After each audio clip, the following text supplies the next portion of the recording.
মুহাম্মদ সাল্লাল্লাহু আলাইহি ওয়াসাল্লাম হুনাইনের যুদ্ধে অনেক গনিমতের মাল পেয়েছিলেন।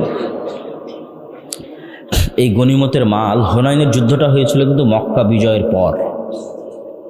মক্কার মানুষ কেবল মুসলমান হয়েছে, এরা তো এতদিন মুহাম্মদ সাল্লাল্লাহু আলাইহি ওয়াসাল্লামের বিরুদ্ধে যুদ্ধ করত। আর মক্কার মানুষ কেবল মুসলমান হয়ে মুহাম্মদ সাল্লাল্লাহু আলাইহি ওয়াসাল্লামের পক্ষে নিয়ে প্রথম যুদ্ধ করতেছে, হুনাইনের যুদ্ধ। তো এই গনিমতের মালের প্রায় সবই মুহাম্মদ সাল্লাল্লাহু আলাইহি ওয়াসাল্লাম মক্কার নবমুসলিমদের মধ্যে দিয়ে দিয়েছে। এখন যারা মুহাজির এবং আনসার, যারা মক্কা থেকে হিজরত করে আল্লাহর নবীর সাথে গেছিল মদিনায়, আর যারা মদিনায় আল্লাহর নবীর পাশে দাঁড়িয়েছিল, সবচেয়ে বেশি কষ্ট তো তারা করেছে। বদরের যুদ্ধ তারা লড়েছে, উহুদ খন্দক তারা লড়েছে, আল্লাহ নবীর কাঁধে কাঁধ রেখে আল্লাহ নবীর সকল দুঃখ কষ্ট তারা শেয়ার করেছে। আর আল্লাহর নবীকে সবচেয়ে বেশি কষ্ট দিয়েছে মক্কার মানুষ। আজ ইসলামের একটা অর্জন, হুনাইনের যুদ্ধে বিজয়, এই অর্জনের একটা বড় অংশ চলে যাচ্ছে সেই মক্কার মানুষের কাছে, আর বঞ্চিত হচ্ছে মুহাজির এবং আনসারেরা। তো ওই যে আব্দুর রহিম বলছিল না শয়তানের কথা, শয়তান তো সুযোগ পেয়ে গেছে, যেখানে তো বিভেদ তৈরি করা যায়, চমৎকার একটা সুযোগ। শয়তান তখন মুহাজির এবং আনসারদের অন্তরে দিয়ে দিল যে তোমাদের শুধু ব্যবহার করা হলো, কাজের বেলা দেওয়া হলো মক্কার মানুষকে। তো এই জায়গায় চাইলে রাসূলুল্লাহ সাল্লাল্লাহু আলাইহি ওয়াসাল্লামও বিভেদ তৈরি করতে পারতেন, কেননা বিভেদ শয়তান চায়। আপনাদের ভাষায় যদি বলি, বাংলাদেশের ঐতিহাসিক প্রেক্ষাপটে যদি বলি, যে মুক্তিযোদ্ধা বনাম রাজাকার, এইভাবে একটা দেশের মানুষকে বিভক্ত রাখা, এটা হচ্ছে ভারতীয় রাজনৈতিক বয়ান।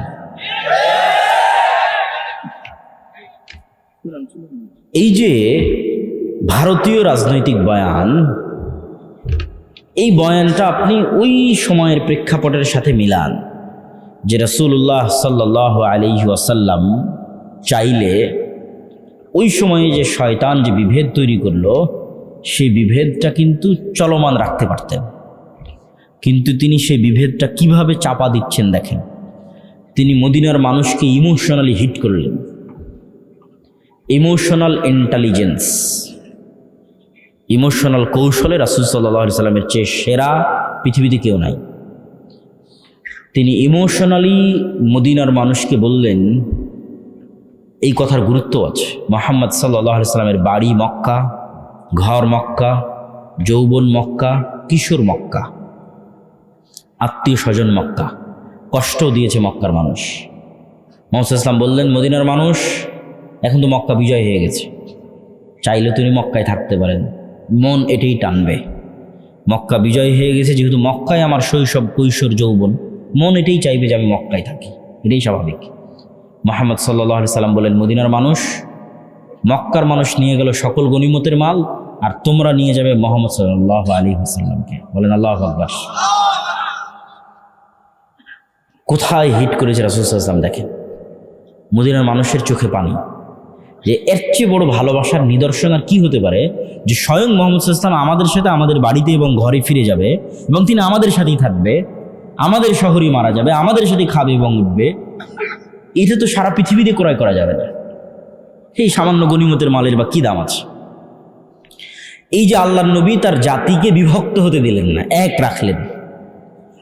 নেতা কখনো তার জাতিকে বিভক্ত করতে পারে না, কিন্তু গণতন্ত্র শিখাই বিভক্তি। এখানে বিভক্তি তৈরি না করলে আপনি রাজনীতি করতে পারবেন না। আর যখনই আপনি বিভক্তির পথে আগাবেন, তখনই আপনাকে গীবত করতে হবে, দুর্নাম করতে হবে, মিথ্যা বলতে হবে।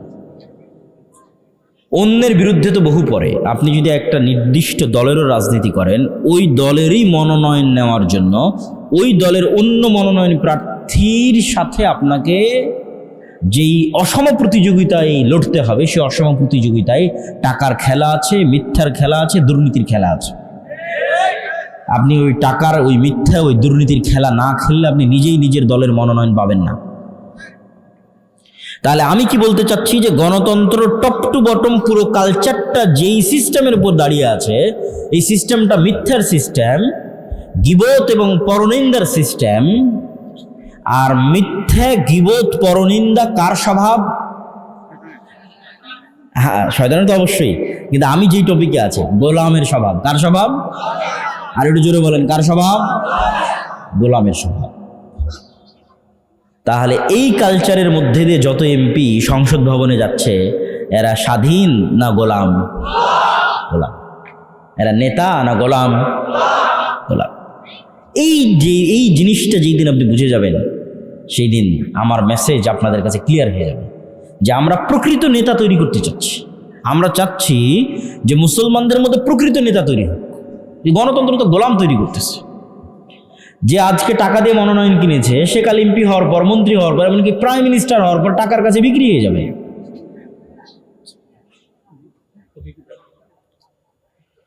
প্রিয় দর্শক ও শ্রোতা, আমাদের পরবর্তী কাজ হচ্ছে ঈমান বিল গায়বে ইয়াকিন এবং পূর্ণাঙ্গ তাওহীদ। পূর্ণাঙ্গ তাওহীদ এবং ঈমান বিল গায়বে ইয়াকিন ছাড়া উম্মতে মুহাম্মাদীর মুক্তি নাই। ঈমান বিল গায়ব কি জিনিস, পূর্ণাঙ্গ তাওহীদ কি জিনিস, এটা আপনাকে বুঝতে হবে। ঈমান বিল গায়ব হচ্ছে, আজকে এই মজলিসে ফেরেশতারা উপস্থিত আছে, এটা কি আপনি দেখতে পাচ্ছেন? আমাকে দেখতে পাচ্ছেন? আমার প্রতি যে আপনার এখন আমাকে দেখতে পাচ্ছেন, আমি যে এখানে উপস্থিত হয়েছি, এটার প্রতি আপনার যেই লেভেলের বিশ্বাস যে হ্যাঁ আব্দুল্লাহ বিন আব্দুর রাজ্জাক উপস্থিত হয়েছে, শেখ আব্দুর রাজ্জাক বিন ইউসুফ উপস্থিত হওয়ার পর আপনার উনি যে উপস্থিত হয়েছে ওই বিশ্বাসের মাত্রাও এই লেভেলে পৌঁছবে যখন চোখে দেখবেন। ঈমান বিল গায়বে ইয়াকিন মানে এখানে যে ফেরেশতারা উপস্থিত হয়েছে, এটাকে যেই দিন আপনি এইভাবে বিশ্বাস করতে পারবেন যেমন চোখে দেখা জিনিসকে বিশ্বাস করেন, তথা আমার উপস্থিতিকে এখন যেভাবে বিশ্বাস করতেছেন, এখন আপনাদের সাথে এই মজলিসে ফেরেশতারা আছে, এটাকে যেই দিন ওই একইভাবে বিশ্বাস করতে পারবেন, সেই দিন ঈমান বিল গায়বে ইয়াকিন অর্জন হবে। ঈমান বিল গায়বে কেন ইয়াকিন লাগবে? দেখেন, মূসা আলাইহিস সালাতু ওয়াস সালামের চেয়ে আমরা দুর্বল নই, বানু ইসরাইলের চেয়ে উম্মতে মুহাম্মাদি দুর্বল নয়। এই তুলনাটা আপনাকে বুঝতে হবে যে মূসা আলাইহিস সালাতু ওয়াস সালাম এবং বানু ইসরাইলের সাথে উম্মতে মুহাম্মাদি এবং মুহাম্মদ সাল্লাল্লাহু আলাইহি ওয়াসাল্লামের উম্মতের বর্তমান অবস্থার তুলনা। মূসা আলাইহিস সালাতু ওয়াস সালামকে যেই দিন নবুয়তের দায়িত্ব দেওয়া হচ্ছে, ওই দিন মূসা আলাইহিস সালাতু ওয়াস সালাম মানুষের বাড়ির কাজের লোক।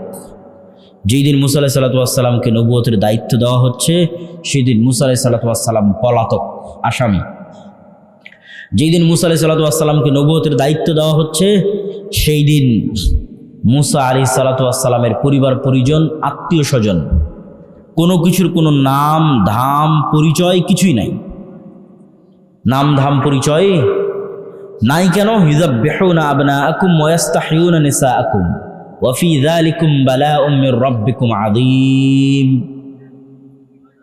কেননা ফেরাউন তাদের সন্তানদের, পুরুষ সন্তানদের জীবিত হত্যা করত এবং নারী সন্তানদের বাঁচিয়ে রাখত।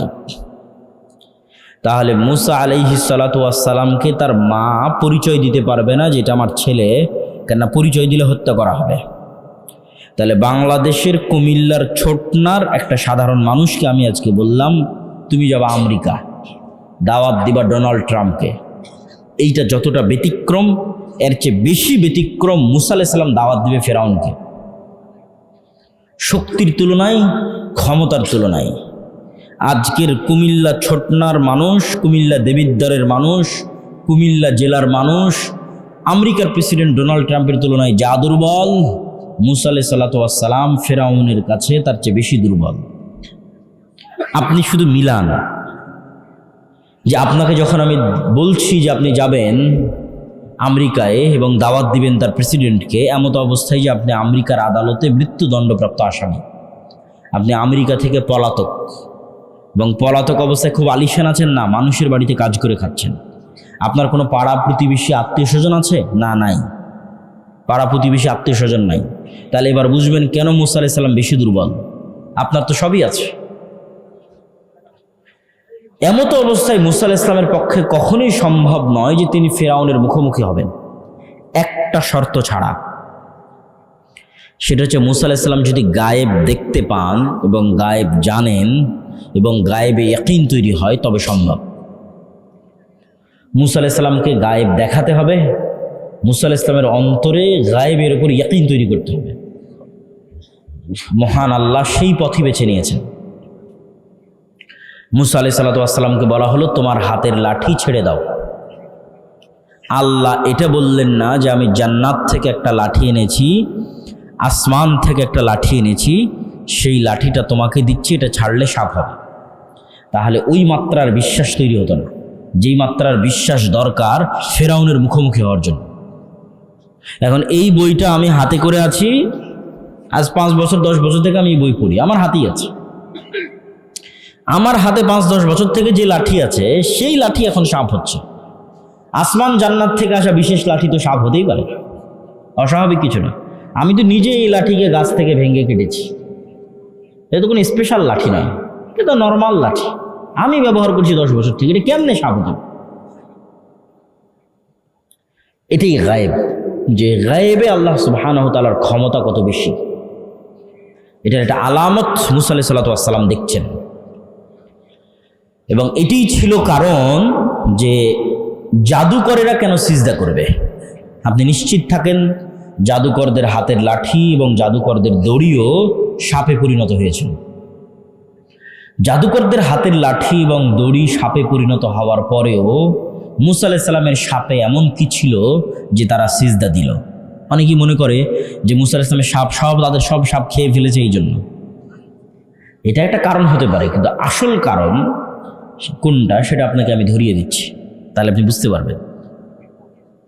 আজকের এই 3D প্রযুক্তির যুগে এবং ভিডিও অ্যানিমেশন 3D অ্যানিমেশনের যুগে আমি আপনার চোখের সামনে এই বইকে সাপ বানিয়ে দিতে পারবো। কিসে? স্ক্রিনে, মোবাইলের স্ক্রিনে, টিভির স্ক্রিনে, কম্পিউটারের স্ক্রিনে। স্ক্রিনে আমি অ্যানিমেশন করব, ডিজাইন করব, আপনার চোখের সামনে দেখবেন যে এই বইটা আস্তে আস্তে সাপ হয়ে যাচ্ছে, স্ক্রিনে দেখতে পাবেন ডিজাইনের মধ্যে। এই বইটা এখন সাপ হয়ে গেল, ঠিক আছে, স্ক্রিনে দেখতে পাচ্ছি সাপ হয়ে যাচ্ছে। আবার যদি 3D কোনো চশমা চোখে দেন, আবার ওই সাপ যদি ছোবল মারে, তাহলে ওই চশমা চোখে দিলে মনে হবে স্ক্রিন থেকে বের হয়ে এসে আমাকে ছোবল মারতেছে, ওই প্রযুক্তিও আছে। আবার চোখ থেকে চশমা খুললে দেখবেন আরে না, সাপ তো স্ক্রিনেই আছে। তাহলে এই বইটা সাপে পরিণত হয়েছে চোখে, বাস্তবে কি? বাস্তবে নয়। আজকের বিজ্ঞানের পক্ষে সম্ভব নয় যে এটাকে সাপে পরিণত করবে বাস্তবে। কোথায় সম্ভব? চোখের ভেলকিতে, ডিজাইনে সম্ভব, 3D অ্যানিমেশনে সম্ভব। এটাও দেখানো সম্ভব যে এসে আপনাকে ছোবল মারতেছে, আপনি ভয় পাবেন, এটাও দেখানো সম্ভব। তাহলে তাদের লাঠি এবং তাদের দড়ি সাপে পরিণত হয়েছিল, এটা ছিল চোখের ভেলকি। ঠিক আজকের যুগের স্ক্রিনের, মোবাইল কম্পিউটারের স্ক্রিনের ডিজাইন, দ্যাটস ইট। আর মুসা আলাইহিস সালাতু ওয়াস সালাম এটা ছিল আস্ত। আস্ত যেই সাপ এখন মেঘনা নদীতে ঘুরে বেড়াচ্ছে, এই বইটা এখন সেই সাপে পরিণত হয়েছে। আস্ত যেই সাপ মেঘনা নদীতে ঘুরতেছে, চোখের ভেলকি না। মুসা আলাইহিস সালামের হাতের লাঠি আস্ত জ্যান্ত জীবন্ত সাপে পরিণত হয়েছিল। আর জাদুকরদের লাঠি এবং দড়ি আস্ত জ্যান্ত জীবন্ত সাপে পরিণত হয়নি। আমাদের আজকের যুগের যেমন 3D ডিজাইন, এরকম কোনো এক প্রযুক্তির মাধ্যমে, জাদুকরী কোনো প্রযুক্তির মাধ্যমে চোখের ভেলকিতে মনে হচ্ছিল যেন সাপ। আর মুসা আলাইহিস সালাতু ওয়াস সালামেরটা বাস্তবে সাপে পরিণত হয়ে গেছে, যেটা ওই কালেও অসম্ভব, এই কালেও অসম্ভব। আজকের বিজ্ঞানের এই উন্নত প্রযুক্তির যুগে অসম্ভব, আজ থেকে 5000 বছর আগে অসম্ভব। তো জাদুকরেরা তো জানে যে হ্যাঁ, চোখের ভেলকিতে সাপ হতেই পারে, বাস্তবে সাপ হয়ে গেছে এটাই তো তাদের বিশ্বাস হয় না। যখন তারা দেখছে মুসা আলাইহিস সালাতু ওয়াস সালামের লাঠি জাদুর সাপ নয়, এটা সত্যি জ্যান্ত জীবন্ত আস্ত সাপে পরিণত হয়ে গেছে, তখন তারা বুঝে গেছে যে এটা কোনো জাদুর শক্তি নয়, এটা কার শক্তি? রব্বুল আলামিনের শক্তি। এই জন্য তারা সিজদায় অবনত হয়েছে। বলছিলাম মুসা আলাইহিস সালামের অন্তরে ইয়াকিন তৈরি হয়ে গেছে যে চোখে যা দেখা যায় তাই সব কিছু নয়। চোখে দেখছি এটাকে লাঠি, এখন তো সাপ হয়ে গেল। এই একটা বিশ্বাস, ইয়াকিনের লেভেলে পৌঁছে যাওয়া, যে আমি চোখে দেখছি ফেরাউন অনেক শক্তিশালী, তার ভয়ে আমি পালিয়ে গেছি, আজ 10 বছর থেকে পলাতক আছি। কিন্তু আল্লাহ যখন তার অন্তরে ইয়াকিন তৈরি করে দিলেন, তখন মুসা আলাইহিস সালাম বুঝলো যে লা হাওলা ওয়ালা কুওয়াতা ইল্লা বিল্লাহ। আল্লাহর শক্তির সামনে ফেরাউনের শক্তি দুর্বল, জি না, আল্লাহর শক্তির সামনে ফেরাউনের শক্তি জিরো।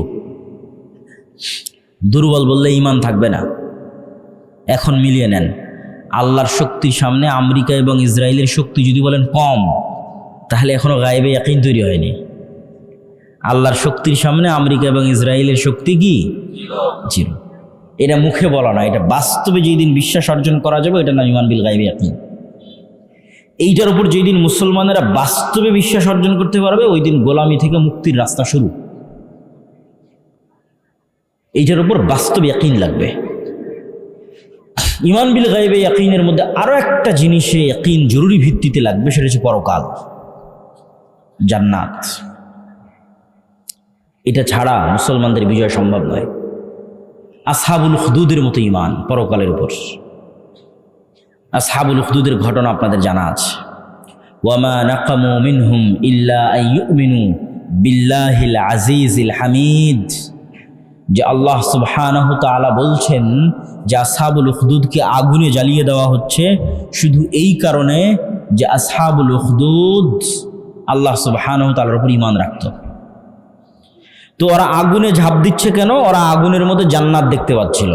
বাড়িতে ফিরে যাচ্ছে না কেন? বাড়িতে জাহান্নামের আগুন দেখতে পাচ্ছিল। এটা এমনি দেখতে পাওয়া না, বাস্তব দেখতে পাওয়া। বাস্তব যে আমার সামনে জ্বলন্ত আগুন আছে, এটা তো জান্নাত। ওরা জান্নাতে ঢুকে গেছে। আসহাবুল উখদুদের লোকেরা আগুনে ঢোকেনি, কিসে ঢুকেছে বলেন তো? জান্নাতে ঢুকেছে। আর ওদের বাড়ি ঘরে ফিরে যায়নি কেন? ওদের বাড়ি ঘরে কি আছে? জাহান্নাম। মুসলমান যেই দিন এইভাবে জান্নাতকে দেখতে পারবে, এইভাবে পরকালকে দেখতে পারবে, সেই দিন মুসলমানদের বিজয় শুরু হবে। 4টা পয়েন্ট বলা হয়ে গেল, আর 2টা পয়েন্ট বলে বক্তব্য শেষ করব। পয়েন্ট নাম্বার 1 বলেছি জ্ঞান, পয়েন্ট নাম্বার 2 বলেছি সত্যবাদীদের ন্যায় পরায়ণতা, পয়েন্ট নাম্বার 3 বলেছি ঈমান বিল গায়বি ইয়াকিন, পয়েন্ট নাম্বার 4 পূর্ণাঙ্গ তাওহীদ এবং আল্লাহর সাহায্য। নবী মুহাম্মদ সাল্লাল্লাহু আলাইহি ওয়াসাল্লাম বিজয়ের জন্য আল্লাহর সাহায্যের মুখাপেক্ষী ছিলেন।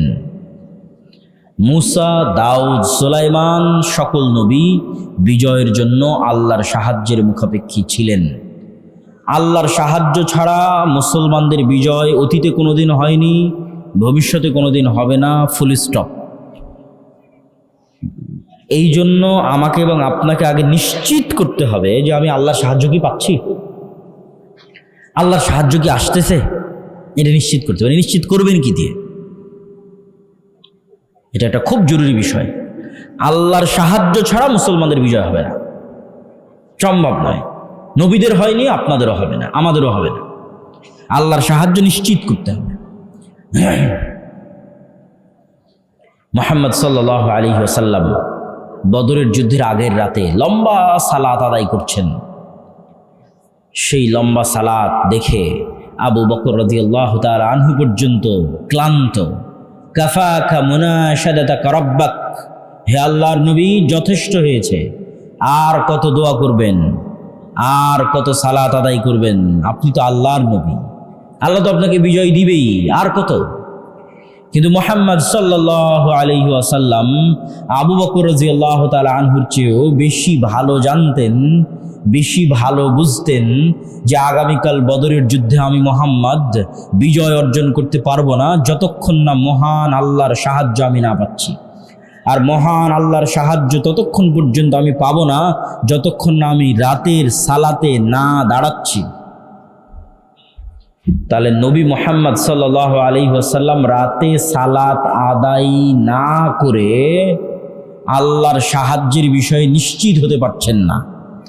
আর সেই নবীরই উম্মত গুনাহগার, পাপিষ্ঠ আমরা 5 ওয়াক্ত সালাত, রাতের সালাত বহুদূরের কথা, 5 ওয়াক্ত সালাত আদায় না করি শুধু মিছিল আর তাকবীর দিয়ে ইসলামকে বিজয় করে দেব। আমার কথা কি বোঝা যায়? মুসলমান যদি মনে করে তাদের মুক্তির দরকার, শুরু হবে সালাত দিয়ে। 5 ওয়াক্ত সালাতে নাই যে তাকে আল্লাহ চিনে না, সে কে? তাকে আল্লাহ জানে না, সে কে? সে কিসের তাকবীর দেয়, কিসের মিছিল করে, কিসের কথা বলে যে আমি জীবন দিব, কিসের? 5 ওয়াক্ত সালাতে আছে যে তাকে আল্লাহ চিনে যে হ্যাঁ সে মুসলমান, হ্যাঁ সে আমার সাহায্য চায়, সে ইসলামকে বিজয়ী করতে চায়।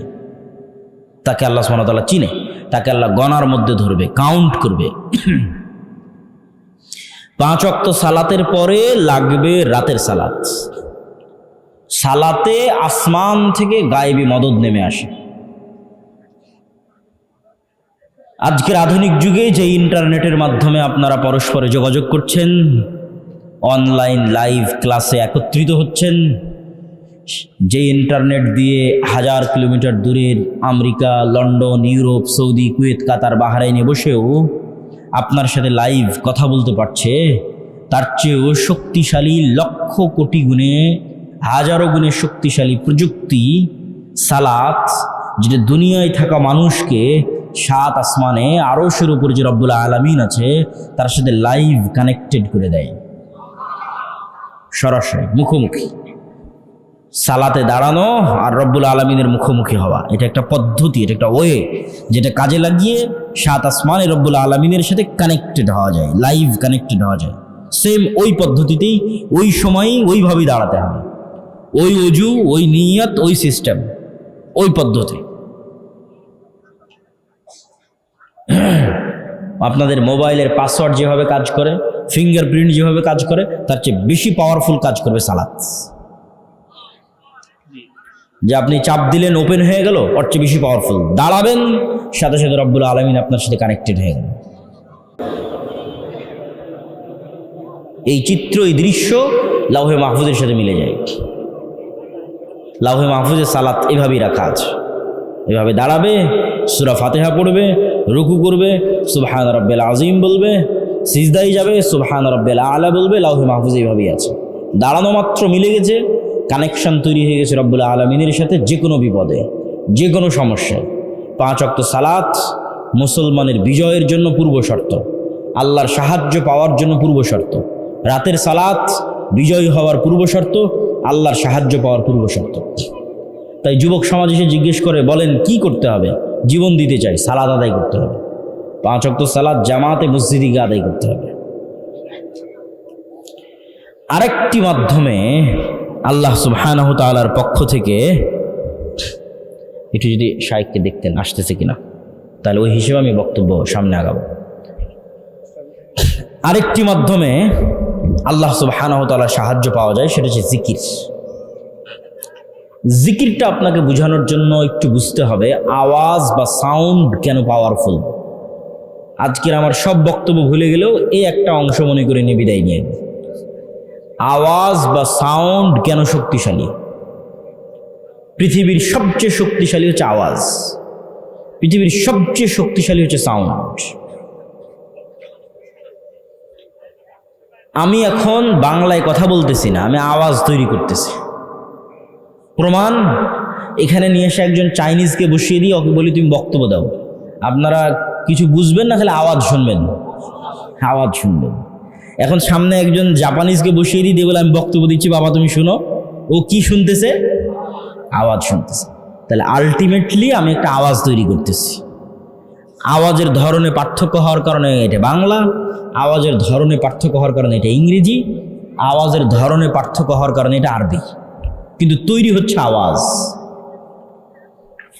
সুলাইমান আলাইহিস সালাতু ওয়াস সালাম এই আওয়াজের প্রযুক্তি সবচেয়ে ভালো জানতেন, আল্লাহ তাকে দিয়েছিলেন। প্রিয় উপস্থিতি, আপনারা একটু এই কথাটা মনোযোগ দিয়ে শুনতে হবে।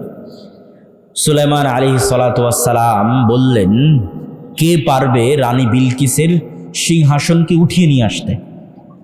ক্বালা ইফরিতুম মিনাল জিন, ইফরিত নামক জিন বলল, আপনি এখন যে মাজলিসে বসে আছেন এই মাজলিস থেকে ওঠার আগেই আমি ওই সিংহাসন এখানে নিয়ে আসব। সুলাইমান আলাইহিস সালামের পছন্দ হয়নি, এত দেরি আমার হবে না, আমার আরো দ্রুত লাগবে। আল্লাযী ইনদাহু ইলমুম মিনাল কিতাব, যার কাছে কিতাবের জ্ঞান ছিল। এখন জিন কি মানুষ তা কোরআনে বলা নাই, কিন্তু বেশিরভাগ মুফাসসিরিনে কিরাম লিখেছেন এই মানুষ।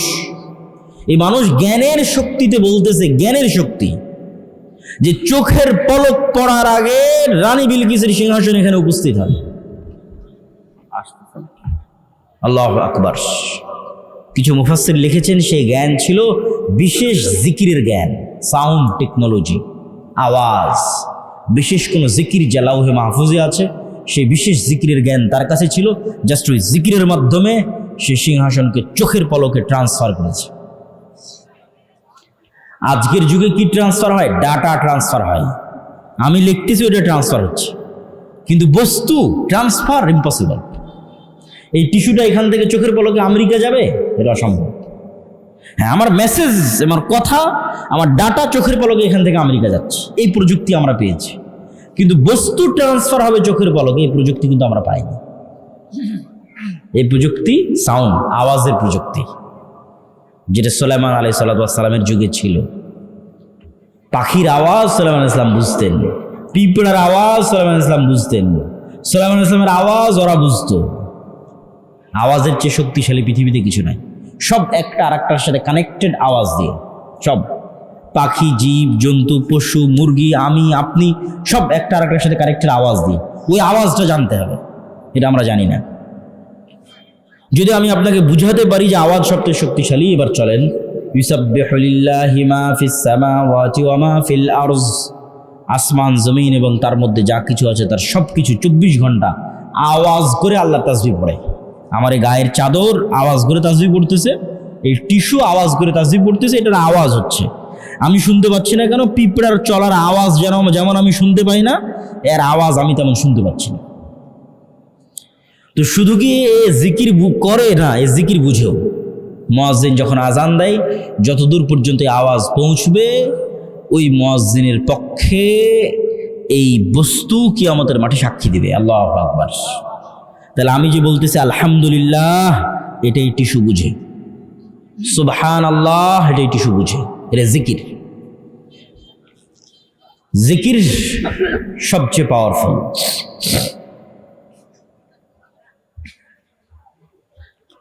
প্রিয় উপস্থিতি, প্রিয় মুসল্লিবৃন্দ, জিকিরের মধ্যে সর্বশ্রেষ্ঠ জিকির হচ্ছে সকাল সন্ধ্যার জিকির। সকাল মানে সূর্য ওঠার পূর্বে এবং সন্ধ্যা মানে সূর্য ডোবার পূর্বে। কত OC, DC, SP, AC land, sub registrar, এরা সবাই তাদের পদকে বিক্রি করে দিয়েছে টাকার কাছে। তারপরে আবার সেই টাকা দিয়ে হজ করে জান্নাতে যেতে চায়। পাগল হলে এরকমই হয়।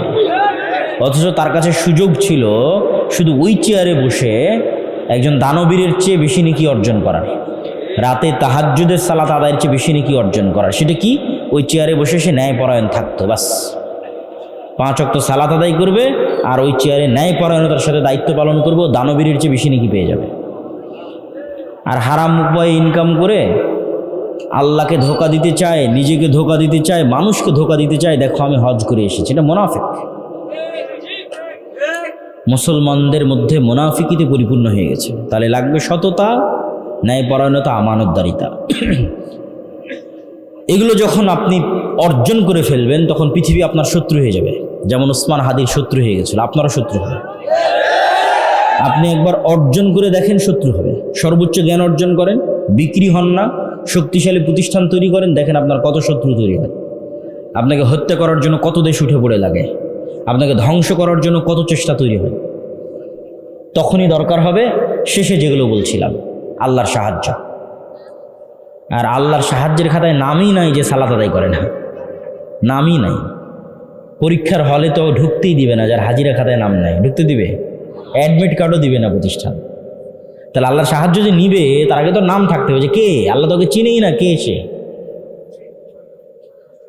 তো 5 ওয়াক্ত সালাত, রাতের সালাত, সকাল সন্ধ্যার জিকির, এগুলোর মাধ্যমে আল্লাহর সাহায্য পাওয়া যায় এবং পৃথিবীর সকল অসম্ভবকে সম্ভব করা যায়। যদি আমরা এরকম একটা প্রজন্ম তৈরি করতে পারি তাহলে আমাদের এইরকম নিকৃষ্ট গোলাম তৈরির যে কারখানা, এগুলোর সহযোগিতার দরকার হবে না। এরকম একটা প্রজন্ম তৈরি করতে পারলে এমনি ইসলাম রাষ্ট্রে প্রতিষ্ঠিত হয়ে যাবে। যে ওসি হিসেবে দায়িত্ব পালন করছে, যে এসিল্যান্ড হিসেবে দায়িত্ব পালন করছে, ও তো বাংলাদেশেরই সন্তান, কুমিল্লারই সন্তান, আমার আপনার সন্তান। এরা যদি বলে যে আমরা আজ থেকে সৎ হয়ে গেলাম, 80% ইসলাম প্রতিষ্ঠা হয়ে যাবে। 80%। ইসলাম মানে ইনসাফ, ইসলাম মানে ন্যায় বিচার, রাষ্ট্র ইসলাম মানে ব্র্যান্ডিং, ন্যায় বিচার। তো আমাদের এরকম একটা প্রজন্ম দরকার। আর গোলাম তৈরির কারখানা যেটা, ওই গোলাম তৈরির কারখানা হচ্ছে আমাদের শিখাবে মিথ্যা, আমাদের শিখাবে দুর্নীতি, আমাদের শিখাবে নিন্দা, আমাদের শিখাবে গীবত। আর এগুলো প্রত্যেকটা কাজ গোলামের কাজ। আমরা নিজের অজান্তে গোলাম হয়ে যাচ্ছি। বুঝতে পারতেছি না, গোলাম হয়ে যাচ্ছে। আল্লাহ সুবহানাহু ওয়া তাআলা আমাদের নেতা দান করুক, নেতার মতো যোগ্যতা সম্পূর্ণ একটা প্রজন্ম দান করুক, আমরা যেন নেতৃত্ব দান করার মতো সক্ষমতা সম্পূর্ণ একটা প্রজন্ম তৈরি করতে পারি। আল্লাহ আমাদের সেই তৌফিক দান করুক। আল্লাহুম্মা আমিন।